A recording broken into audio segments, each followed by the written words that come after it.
cariñoso y cordial saludo a todos y cada uno de ustedes, queridos amigos y amigas de este su programa sobre justicia intercultural que lo desarrolla la Comisión Nacional de Justicia Intercultural del Poder Judicial del Perú y que lo preside el doctor Víctor Prado Saldarriaga e integrado por distintos jueces superiores de distintas cortes superiores del país. Y agradecemos también la deferencia que tiene con nosotros la presidenta del Poder Judicial, la doctora Elvia Barrios Alvarado. En esta nueva edición vamos a tocar un tema sumamente importante como está vinculado, por ejemplo, a la población afrodescendiente, vinculado al tema de la discriminación. Para este fin hemos invitado a la doctora Susana Flor de María Matute Charum, quien es directora de la Dirección de Políticas para Población Afroperuana. Ella es máster en gerencia estratégica, candidata a doctora en educación, experta en educación para la sostenibilidad, medio ambiente, economía e interculturalidad, y más o menos tiene como 30 años de experiencia en docencia en instituciones educativas básicas y superiores, así como también en gestiones públicas y privadas. Se ha desempeñado como especialista en temas en materia intercultural y cultura afroperuana. Sin lugar a dudas, ella es especialista, tiene una amplia experiencia en la materia. Para tal fin, ella seguramente va a volcar toda su experiencia en esta breve entrevista. Doctora Susana, usted con la experiencia que tiene en este trabajo arduo de visibilizar al pueblo afrodescendiente, ¿cómo percibe usted, en todo caso, los lineamientos de parte del Estado, los derechos de parte del Estado que puedan ser reconocidos y particularmente en el tema de justicia? ¿Cómo lo ve usted, doctora? Mire, una cosa muy importante, doctor Laime, es que el Estado ahora y en este tiempo se está preparando para hacer un verdadero ejercicio de interculturalidad, para realmente transversalizar el enfoque intercultural y atender a la población con pertinencia cultural. Creo que un paso bien importante en este momento es la reciente aprobación de la incorporación de la variable étnica en el sistema integrado judicial del sistema, con el fin de identificar a los integrantes de diversas comunidades. Pero creo también que a pesar de que allí se han visibilizado a las comunidades nativas, las comunidades campesinas, a las rondas, allí no se ha considerado al pueblo afroperuano. Entonces eso, por ejemplo, es siendo la decisión de la incorporación de la variable tan importante y trascendente, creo que es grave la omisión porque impide y ratifica en todo caso un tema que sigue siendo un problema como es la invisibilidad. Si al momento que tú recoges, y que además el censo nacional, que tuvo un trabajo muy arduo para la incorporación de la pregunta en el censo, se trabajó casi 10 años en que esta finalmente apareciera en el censo de 2017. Formalmente nada más fueron 4 años. Entonces ahora que ya incluso el Ministerio de Cultura acaba de salir hoy día un segundo decreto supremo aprobando los lineamientos para la incorporación de la variable étnica en los registros administrativos, creo que esto es una omisión que el sistema de justicia, el sistema del Poder Judicial, podría enmendar incorporando al pueblo afroperuano en ese sistema de registro. Eso es genial, mire, doctora. Claro, eso por ejemplo ayudaría mucho en el proceso de visibilizar a las diferentes, o bajo las diferentes formas que tienen las y los afrodescendientes en el Perú de autoidentificarse, para visibilizar cómo es la atención del servicio de justicia dentro del Poder Judicial, ¿no? Entonces creo que por allí podríamos comenzar, por ejemplo, con algunos pasos ya importantes, de hecho por el sector, que permitirían tratar de manera equitativa, ¿no?, como corresponde al derecho, también al pueblo afroperuano, ¿no? Ujú, claro. Mire, doctora, el tema es muy sensible porque justamente el Poder Judicial que lo preside la doctora Elvia Barrios Alvarado se ha dispuesto que, por ejemplo, un plan piloto acá en Puno de introducir la variable étnica al momento de la recepción de demandas, denuncias, escritos, para identificar esos procesos, pues están vinculados a poblaciones históricamente olvidadas. Y este aditamento que usted indica de la población afroperuana, me parece que tenemos que recogerla a nivel de la ONAJUC, de la Oficina Nacional de Justicia y de Paz, que viene promoviendo este tipo de trabajo. De hecho, que esto va a significar muchos, digamos así, muchos aspectos de efectivizar los derechos de la población afroperuana. ¿Cómo ve esta posibilidad de introducir esta variable para, de repente, efectivizar esos derechos? Bueno, doctor, yo la veo sumamente importante, dado que ahora podemos reconocer que hay presencia del pueblo afroperuano en todo el territorio nacional. O sea, Claro, incluso claro. hasta en los territorios en que menos se supone que hay presencia de población afroperuana, ¿no? Por lo menos varios cientos de pobladores que se autoidentifican como tal.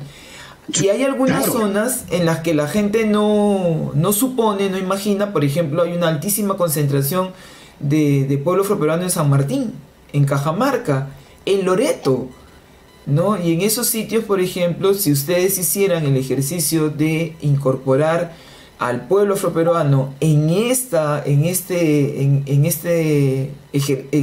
ejercicio, y discúlpeme la redundancia, ¿no? En este ejercicio de claro. derecho que han hecho visibilizando la diversidad cultural en su sistema, ayudaría también, por consiguiente, a visibilizar cómo es la atención hacia el pueblo afroperuano y qué beneficios está recibiendo del servicio de justicia.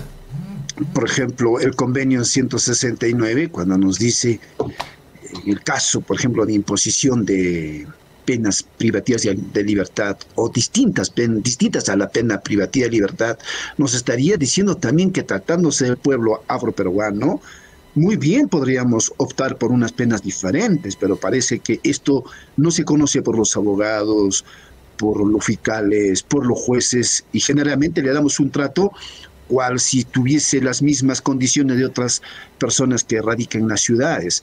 Doctora, sin lugar a dudas, este tema de la visibilización de los derechos dentro del Poder Judicial es un tema que nos preocupa como Poder del Estado.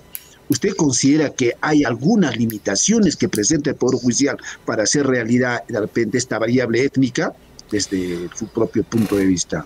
Así es, o sea, y creo que esas limitaciones tienen que ver con algunas cosas que se han normalizado en general en la sociedad. Por ejemplo, suponer que el pueblo afroperuano o que los afrodescendientes en el Perú no tenían ningún tipo de diferencia con el resto de la población, sin considerar aquellas características específicas por las cuales nos insertamos en la ciudadanía, ¿no es Claro, cierto? Y a partir de esa inserción en la ciudadanía corrió bajo responsabilidad de los propios afroperuanos y afroperuanas asimilarse a la estructura de la sociedad sin recibir, ¿no es cierto?, ninguna condición que respetara su ancestría o que respetara claro, la procedencia en cómo llegamos a ser ciudadanos de la sociedad peruana de este tiempo, siendo republicana. originarios, pues Así claro. es, ¿no? Entonces, esas condiciones, por ejemplo, nunca han sido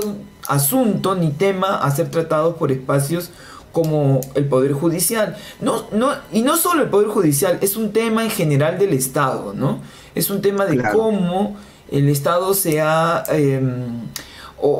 ha recibido a los afroperuanos, a las afroperuanas, y no se ha preocupado nunca de cómo vive su ciudadanía, cómo se respetan sus derechos, o cuáles son las tradiciones y costumbres que socialmente, a partir de su cultura, se estructuran y se transmiten de generación en generación. claro, Y así no es. necesaria y exclusivamente afroperuanos, sino al entorno en el que conviven, que termina Así es. siendo estructurado en esa lógica, ¿no? Claro, Entonces, al por final, supuesto. nadie puede distinguir qué es lo afroperuano y qué no lo es, porque sencillamente se ha asimilado, ¿no? Y no se rescata algunas prácticas que tengan que ver con su origen. Propias, Así es, así es. O originarias, sea, se han, que lo se han identifican. difuminado ahí, se han diseminado, y la gente no las asume ni las valora, ¿no?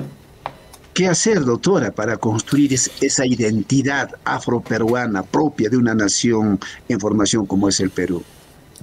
Creo que esas son algunas de las cosas pendientes que tenemos en agenda con el Poder Judicial, ¿no? Por ejemplo, hacer efectivamente un estudio, un diagnóstico cualitativo y cuantitativo. Ayudará mucho, como digo yo, la inserción de la variable y el reconocimiento de los afroperuanos dentro de este registro administrativo, pero también ayudará a ponerse en contacto con el propio pueblo, con las diferentes expresiones que tiene el pueblo, porque una cosa es ser afroperuano en Piura y otra cosa muy diferente es serlo en Tumbes. Y otra muy diferente será ahora reconocer en Cajamarca y en San Martín la presencia de afroperuanos. Claro. Como es una cosa. Entonces, cada espacio tiene su forma de hacer convivencia, de establecer sus relaciones. Y algo interesante, ¿no? Cuando hablamos de formas de organización propia, habrá que ver las formas. ¿Hablamos de pueblos, doctora? Yo no sé si todavía no nos atrevemos a decir pueblos, ¿no? Creo que se reclama por lo menos la unicidad de lo afroperuano en torno a su cultura. Y entonces por lo pronto todo el mundo reconoce al pueblo. Pero sí tendremos que reconocer que dentro de esa unicidad lo territorial también marca la estructura del pueblo. Entonces por eso hacía la referencia que una cosa es ser un afroperuano en Yapatera, una afroperuana en Yapatera, claro, pero allí cerquita es otra cosa ser un afroperuano en Buenos Aires, en Bigotes, o en Morropón, ¿no? Claro. Otra cosa ser en Sullana. Entonces eso, por ejemplo, determina que haya diferentes formas de organización, de articulación al interior de la sociedad, de establecimiento de normas de convivencia, de reglas y respeto societal, y de formas también en que se imparte la justicia, ¿no? Hay una estructura que dice el respeto hacia los mayores, pero el respeto hacia las mujeres, el respeto hacia los niños y niñas, porque no es que porque eres niño eres el último escalón donde no tienes respeto ni representatividad, pero ese tipo de registros, y de convivencia, esas son cosas que se han perdido y que necesitamos recuperar, y que necesitamos que un sistema de justicia también asimile y entienda, ¿no? Claro. Bueno, y esto nos lleva de repente a reflexionar sobre un tema ante tanta diversidad de comunidades. ¿Con quiénes dialogar? ¿Cómo dialogar con la población afroperuana? La población afroperuana, también en este proceso de encontrarse con la ciudadanía, está haciendo el ejercicio de manera sostenida, creo que a lo largo de toda la historia, de organizarse, ¿no? O sea, las primeras formas de organización. Importante. Claro. Sí, nosotros no tenemos, hay muy poco registro respecto a experiencias previas a la independencia, de formas de organización, sobre todo las revueltas, sobre todo aquellas que tienen que ver con las revueltas, con las insurgencias, ¿no? Hay otras formas sí registradas, por ejemplo las cofradías, que eran potentes espacios de organización. Estamos conociendo a la comunidad afro. ¿Cómo es eso? Las cofradías son instancias creadas por la iglesia. Ya. O sea, la gente se organizaba en torno a un santo, ¿no es cierto?, o una santa, y la parroquia albergaba al colectivo porque se organizaba en torno a esta, iba a decir deidad, pero no es en torno a esta creencia, no, este culto, eso es lo pertinente, en torno a este culto. Entonces, y hay registro histórico de eso, no es algo que yo esté ahora comentando, hay en investigaciones en torno a eso, ¿no? Ocurrió que cuando los africanos descubrieron que esa era una forma en que se podían reunir, se podían encontrar. Sabe bien que nosotros en el Perú, los africanos que fueron traídos no eran todos del mismo lugar. Aquí en el virreinato peruano hubo mucho cuidado en que no se encontrara gente que procedieran del mismo territorio de de África y que incluso ni siquiera procedieran del mismo lugar donde habían sido aculturados. Claro. Entonces, por eso es que no fue fácil recrear la lengua y tampoco fue fácil recrear las espiritualidades, porque todos venían de diferentes lugares. Entonces, Claro. cuando descubrieron que la cofradía era una buena oportunidad para nuclearse y volverse a encontrar, la gente comenzó, y además que socialmente era aprobado, porque el párroco se convertía en el protector, pero a su vez se convertía en el representante social de ponerle límites a estos colectivos e impedir que se desbandaran, por decirlo entre comillas, en términos más coloquiales y fáciles de comprender. Entonces el párroco y la colectividad que estaba en torno a la iglesia se encargaba de mantenerlos, como dice, en línea, ¿no? Los mantenía regulados. Entonces las cofradías fueron una primera iniciativa y eran muy ordenadas. Una manera de organizarse, claro. Así es, eran muy ordenadas, servían para el ahorro, por ejemplo, porque hay también hay varios registros de que la gente, si bien era esclavizada, vendía, era comerciante, ¿no es cierto?, ambulante, y del dinero que ganaba le daba parte a sus amos o a sus propietarios y se quedaba con una reserva de dinero, y algunas de las cofradías permitían generar ahorro. Entonces, esa, por ejemplo, es una estructura a la que me he remontado solo para explicar que a la fecha, por ejemplo, las y los afroperuanos siguen organizándose, siguen encontrando formas de organización a través de sus medios de vida, por ejemplo, y a través de otras formas. Entonces, ahora mismo nosotros en el Ministerio de Cultura tenemos en el registro de organizaciones afroperuanas 80 organizaciones. Y si algo tenemos 80 a nivel nacional, que van desde Tumbes, terminan en el sur en Tacna y pasan por Madre de Dios. No sé, hay un movimiento que está activándose y que permite tener un registro y permite contactar con ellos a pesar de todas las limitaciones logísticas y económicas que haya para hacerlo. Entonces, una buena oportunidad que tiene el Poder Judicial es contactarse con estas organizaciones. Ya lo hemos hecho a través del grupo de trabajo con población afroperuana. Nos reunimos una vez al año y creo que quizás, doctora, podemos reunirnos de repente en la comisión con algunas organizaciones para ir conociéndonos recíprocamente. Bueno, doctora, yo sé que este tema es amplio, pero vamos a hacer una pequeña pausa para en la segunda parte de esta valiosa entrevista tocaremos el tema de la discriminación. ¿En qué derecho la población afrodescendiente está siendo discriminada? Los estereotipos. Bueno, haremos una ligera pausa. Retornamos.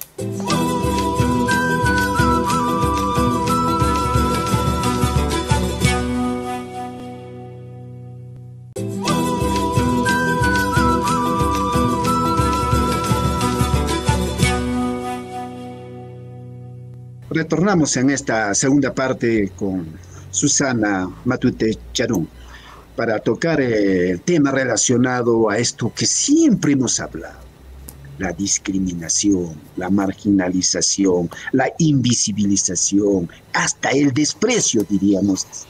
¿En qué derechos ustedes sienten que el Estado, y particularmente el Poder Judicial, de repente no ha hecho eco para de repente hacer efectivos esos derechos?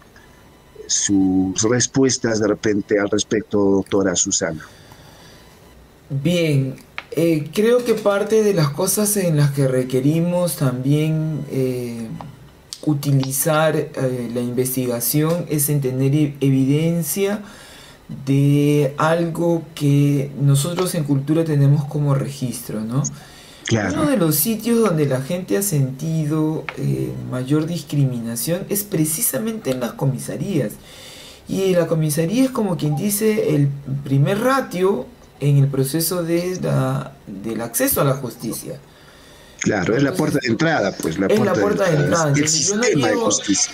Nosotros no llegamos al PJ si no pasamos por instancias, por ejemplo, como la comisaría. No es la única, pero por ejemplo, ¿no es cierto? Claro. O la más común, ¿no? Entonces el contacto más directo, diríamos así.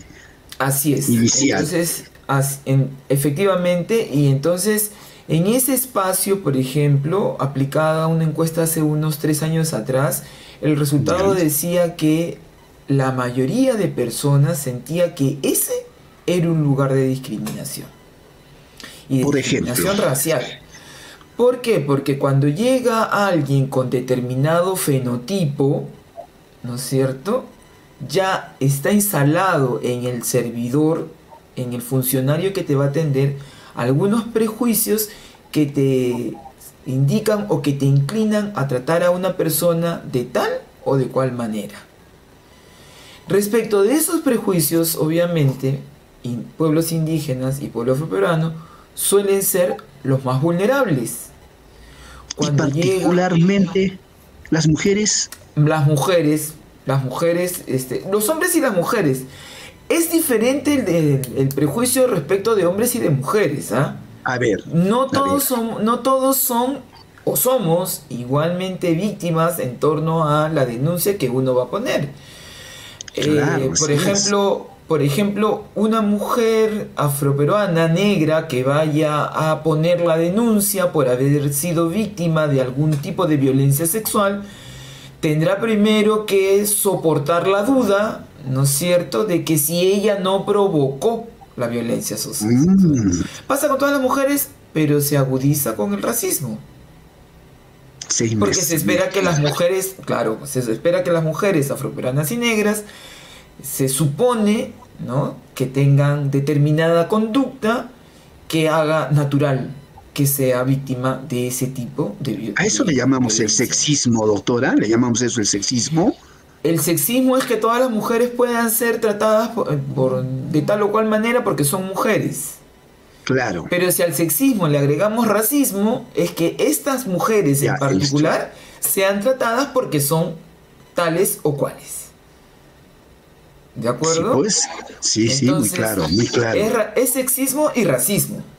Las muy dos cosas claro. juntas. Así es. Una Así es. combinación diabólica, pues, Entonces, y perversa porque estamos hablando de un derecho. Porque yo exacto, tengo derecho a denunciar cuando he sido violentada.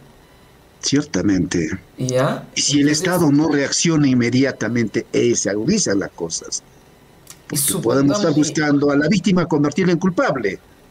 y el tema de fondo es que en cada etapa que la víctima pasa es revictimizada por la misma situación. Y ese es un derecho. Entonces, del lado de las mujeres existe esto, pero del lado de los varones hay otro tanto. O sea, porque alguna vez recuerdo haber escuchado una frase que, ¿qué? ¿Por qué está aquí? ¿Porque es un angelito? O sea, no había... y solamente eso lo estoy diciendo que era en la prefectura, que era la primera instancia. Claro, Entonces, es eso que o uno sea, va a encontrar en cada etapa del proceso.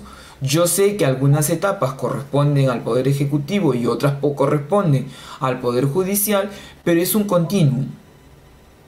Es un continuum. Y alguien tiene que tomar una decisión respecto a cómo cortar este continuum de racismo, porque generación tras generación sigue perviviendo. Ojo, y ya no tiene que ser un hombre o una mujer afroperuana y negro. Puede ser alguien que sea un afroperuano, ya no necesariamente tengo un fenotipo como el mío, pero igual es evidente que es un afrodescendiente, ¿no? claro. Por las características. Y de todas maneras va a seguir siendo víctima en ese proceso. Esas cosas, por ejemplo, que son parte de la práctica, que yo sé que en estado normal la gente no lo practica con conciencia. O sea, nadie decide ser así. Ocurre porque ya se ha normalizado tanto que nadie se da cuenta que está haciéndolo, pero lo está haciendo. Y, Los prejuicios, pues sí. y hombres y mujeres están siendo víctimas de ese proceso.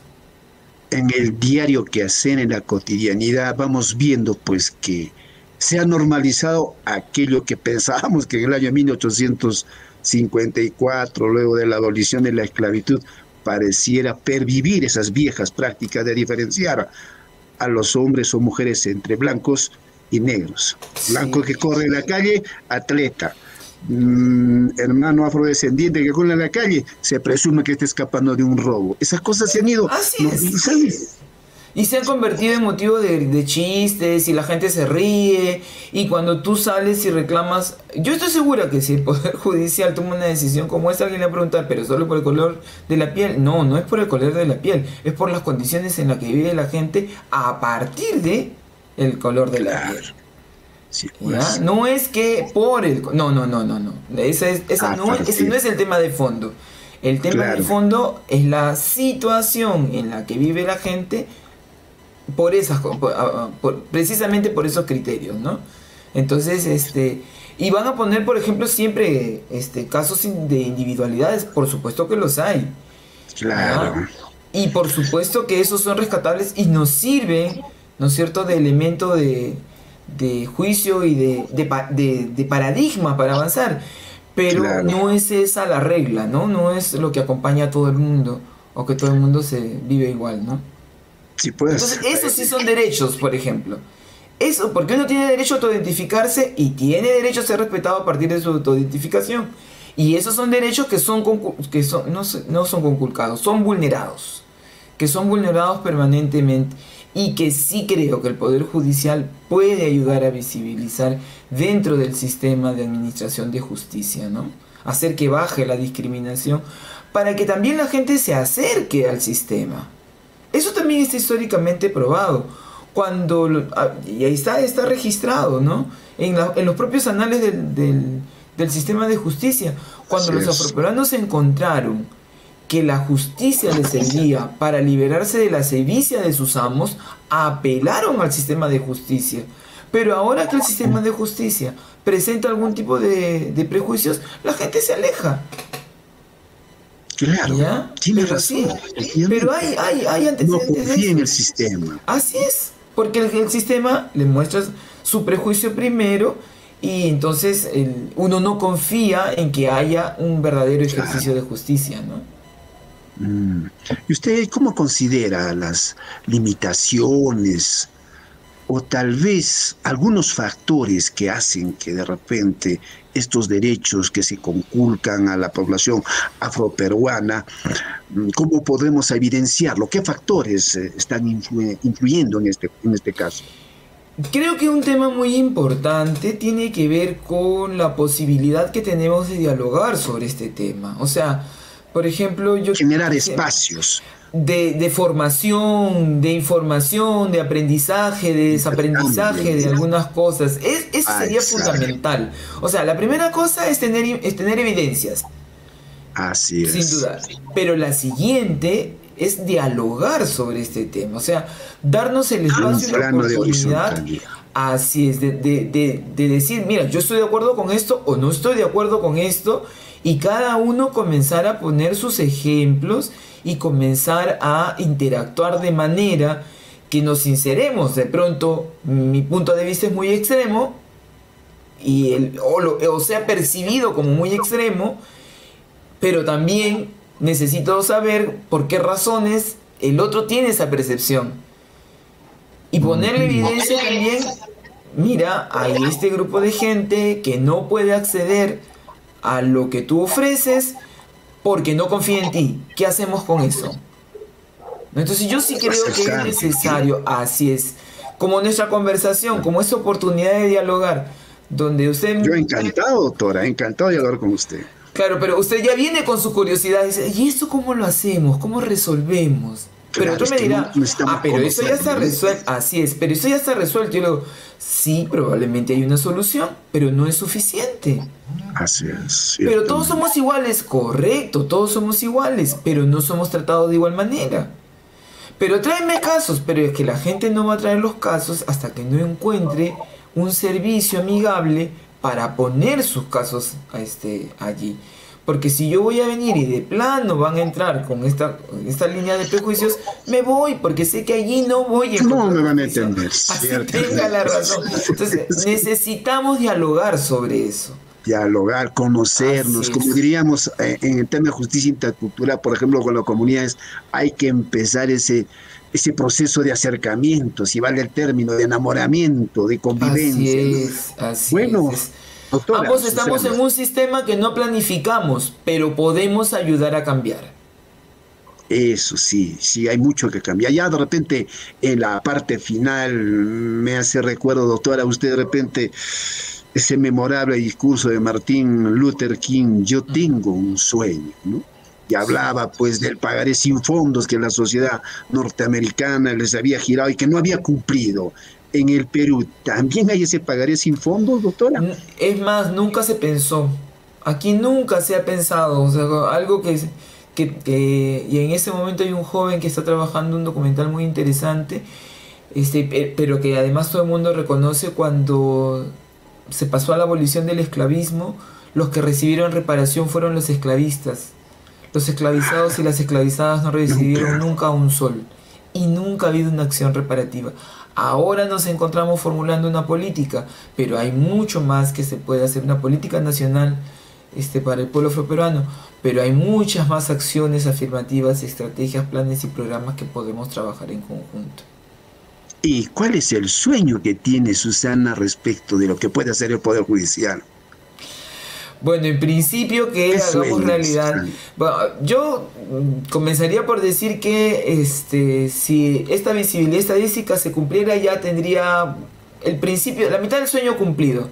La otra mitad será cuando realmente tengamos un espacio y una oportunidad de tener grupos de aprendizaje con el Poder Judicial en el que permanentemente la judicatura estaría preparándose para atender al pueblo afroperuano.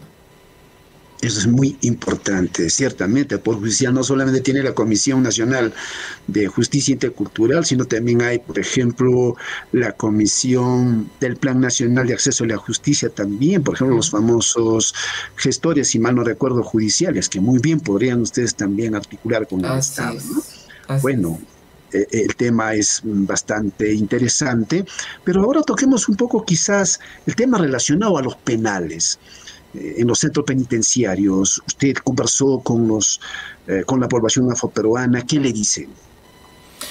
Bueno, es tanto los prejuicios de verdad que algo interesante que ocurrió con el censo que aplicó el INPE hace ya con 5 años, si no me equivoco, este, e incorporó, antes del censo de población y vivienda, el INPE incorporó en su censo penitenciario la pregunta de autoidentificación. Muy interesante ver cómo la gente no tenía reparos en identificarse como afroperuano o Qué como hermoso, qué indígena. hermoso, ¿Ya? qué Entonces, hermoso. interesante porque eso permite también, y ahora estamos en pleno proceso trabajando nuevamente con el INPE este asunto, porque eso permite también definir objetivos y acciones estratégicas, servicios que se pueden dar al interior este, de las cárceles o la población penitenciaria para resolver problemas que están referidos a ellos. Interesante también sería ver que son atendidos con pertenencia cultural. Claro, eso es demasiado importante, ¿no? También Sí, parte que nosotros estemos formados en el enfoque intercultural. así Susana, me es. hablaste del tema de la cultura, vinculado obviamente pues a lo que significa ser, autoidentificarse como tal. Está en la recuperación de los idiomas. Algunas palabras de algún idioma que puedas expresarnos. Bueno, he de decirlo en los términos que reclamo siempre, ¿ya, A doctor? ver, Digo, me gustaría que en un espacio formal decir una palabra que tiene origen africano y que no me dijera que eso es vulgar. a ver, Si sería bien bacán que el a Poder ver. Judicial incorporara al pueblo peruano en todas sus acciones de interculturalidad. No, de hecho que Bacán es el muchos, término. bacán. Bacán es el término. Es parte de nuestra propiedad lingüística, ¿no? De nuestra Y no lo pertinencia sabíamos, lingüística. muchos no lo Y sabíamos. si quiere algo mejor que eso, cuando eso realmente ocurra, le diré que entonces ha sido una decisión chévere.